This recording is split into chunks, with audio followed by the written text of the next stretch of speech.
ইন্নাল্লাহ লা ইউনাদি ইয়াউমাল কিয়ামাতি আইনা জিরানি আইনা জিরানি। আল্লাহ রাব্বুল আলামিন কিয়ামতের দিন ফেরেশতাদের সামনে, দুনিয়ার সমস্ত হাসরবাসীর সামনে ডাকতে থাকবে, আইনা জিরানি, আমার প্রতিবেশীরা কোথায়, আমার প্রতিবেশীরা কোথায়।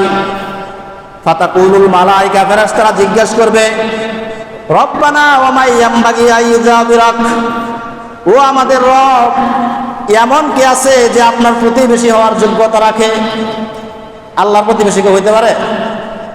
কথা বলেন, আল্লাহর প্রতিবেশীকে হইতে পারে?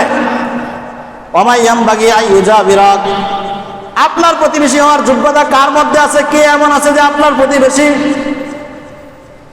আল্লাহ রাব্বুল আলামিন বলবেন, আইনা উম্মারুল মাসাজিদ, দুনিয়াতে যারা মসজিদ নির্মাণ করেছে, মসজিদ আবাদ করেছে, মসজিদের দেখাশোনা করেছে, এই হাসরের মাঠে আজকে তারাই আমার প্রতিবেশী।